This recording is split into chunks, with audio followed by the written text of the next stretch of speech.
Hello friends, इस video में आपको class 9 subject geography chapter 7 Nepal. इसमें आपको चैप्टर 7 का दीर्घ उत्तरीय प्रश्न 2 और 3 को कराया जाएगा।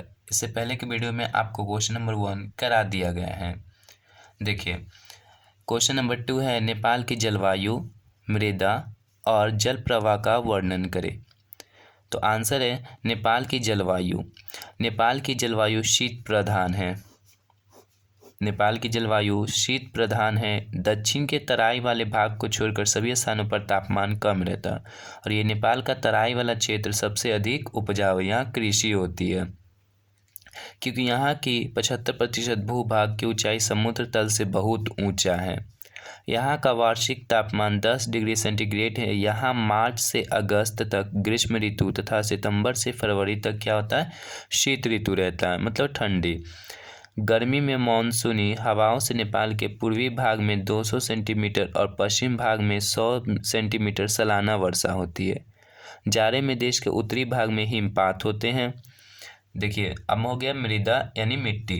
नेपाल की तराई एवं घाटियों में जलोढ़ मिट्टी पाई जाती है। ये जलोढ़ मिट्टी बाढ़ द्वारा लाई गई मिट्टी होती है और ये जलोढ़ मिट्टी दो टाइप के होते हैं, खादर और बांगर। ये आपको लिखना नहीं है, हम बता रहे। जलोढ़ मिट्टी दो टाइप के, खादर बांगर।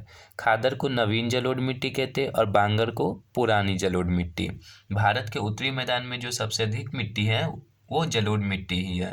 निचले पर्वतीय ढालों पर लेटेराइट तथा मध्य पर्वतीय प्रदेश में अनुपजाऊ भरी पोडजोल मिट्टी पाई जाती है। देखिए, लेटेराइट मिट्टी में चाय के लिए सबसे उपयुक्त मिट्टी होती है लेटेराइट। चाय के लिए सबसे अच्छी मिट्टी कौन सी होती है, लेटेराइट। और कपास के लिए सबसे अच्छी मिट्टी होती है काली मिट्टी, जिसे हम लोग रेगुर मिट्टी भी कहते हैं। चलिए आगे। जल प्रवाह। नेपाल में पूर्व से पश्चिम प्रमुख 3 नदियों का तंत्र है, कोशी, गंडक, घाघरा। कोशी, गंडक, घाघरा। कौन सी नदियाँ है, कोसी, गंडक, घाघरा। कोसी नदी को नेपाल में सप्तकोशी, गंडक को नारायणी नदी के नाम से जानते हैं। कोशी को सप्तकोशी, गंडक को नारायणी नदी। कोसी को सप्तकोशी, गंडक को नारायणी नदी। कोसी नदी को बिहार का शोक कहते हैं, इसको याद रखिएगा। और पश्चिम बंगाल का शोक किसे कहते हैं, दामोदर नदी को। यहाँ की सबसे लंबी नदी कौन सी है, कर्णाली। नेपाल की सबसे लंबी नदी कर्णाली, जो घाघरा की सहायक नदी है। और नेपाल की सबसे लंबी नदी कौन सी है, कर्णाली। और श्रीलंका का महावेली गंगा श्रीलंका की सबसे लंबी नदी है।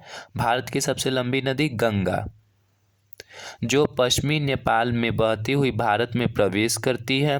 मध्य नेपाल में गंडक नदी और पूर्वी नेपाल में कोसी नदी बहती है। सभी नदियां उत्तर से दक्षिण प्रवाहित होकर भारत की सीमा में प्रवेश करती है।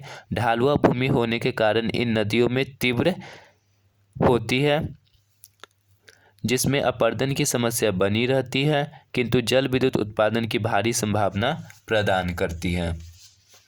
अगला आपका क्वेश्चन हो गया 3 नंबर। नेपाल की अर्थव्यवस्था पर उद्योगों के प्रभाव का वर्णन कीजिए।